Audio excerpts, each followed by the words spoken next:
So the World Cup is coming to an end, and sadly, football isn't coming home. Not this year anyway. While the Three Lions fell to Croatia in the semi-finals, they can be proud of their performance, with many England players going above and beyond expectations. However, Southgate's men weren't the only ones to do this, so let's take a look at our 2018 World Cup Surprise Stars 11, using Gareth Southgate's trusty 3-5-2 formation, because it still stings a little bit to be honest. I thought we were going all the way. In goal is Sweden's Robin Olsen. Did I know anything about Robin Olsen before the World Cup began? No. What do I know now?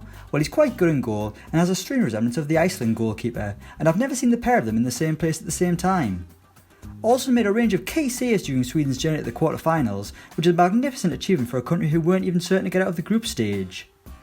Olsen is now being linked with the move to be Barcelona's backup goalkeeper, which is amazing when you consider the fact that he was playing in the Swedish second division only 7 years ago.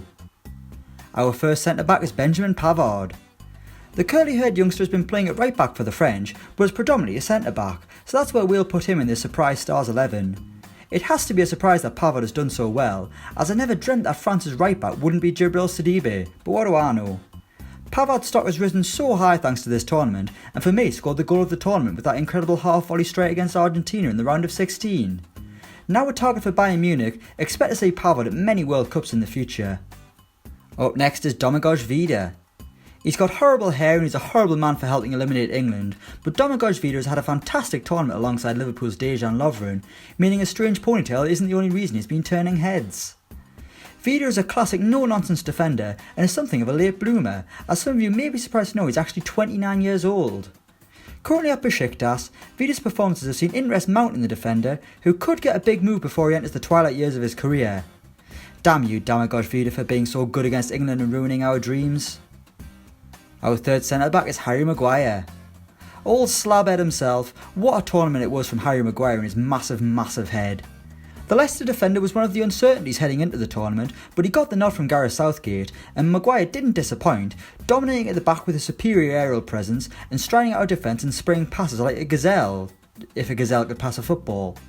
He was the hero against Sweden, powering home a header to send England on their way to the semi-final, and he provided us all with some sensational memes. In fact, Harry Maguire's England career has been goals from the start when he turned up to training with a bin bag. That man is a national treasure. On the right is Kieran Trippi. Another national treasure. Apparently David Beckham learnt all he knew about crossing a football from Kieran Trippi. The Tottenham fullback was one of England's most creative players at the World Cup, and he sent the nation into raptures after 5 minutes against Croatia when he binned an absolutely brilliant free kick to become only the third man to score a World Cup semi-final goal for England, alongside Sir Bobby Charlton and Gary Lineker. Trippier was one of the stars of the whole World Cup, which is not bad for a lad who suffered relegation with Burnley just a few years ago. In the middle is Jordan Henderson. It's a hat-trick of England players, and I promise this is the last one, but the Three Lions were brilliant in rush and I will fight anyone who argues otherwise.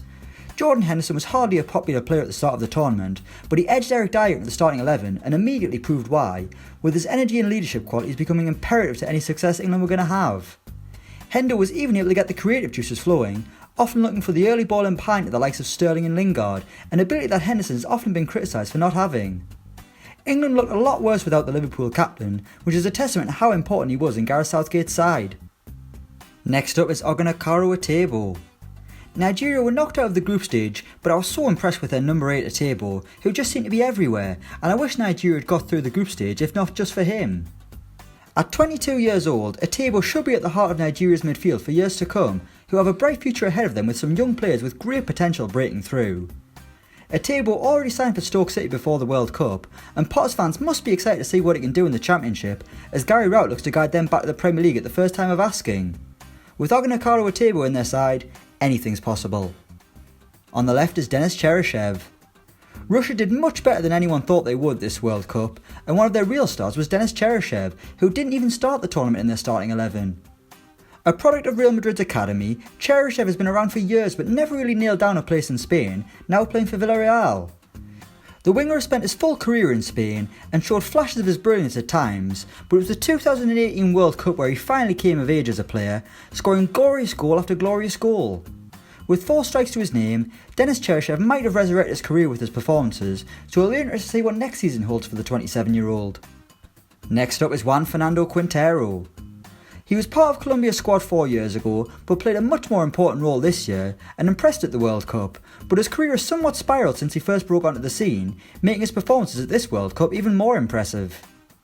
Quintero was previously plying his trade at Porto, where he would seemingly take the next step on the footballing ladder to another big club, but no, Quintero is now on loan at River Plate, having also had temporary spells back in Colombia and France. But the tiny 25-year-old showed exactly why he used to be so highly rated back when he was a youngster, and like Cheryshev, this World Cup could inject new life into the attacking midfielder's career. Up top we've got Ante Rebic. Another one of those pesky Croatians who broke English hearts.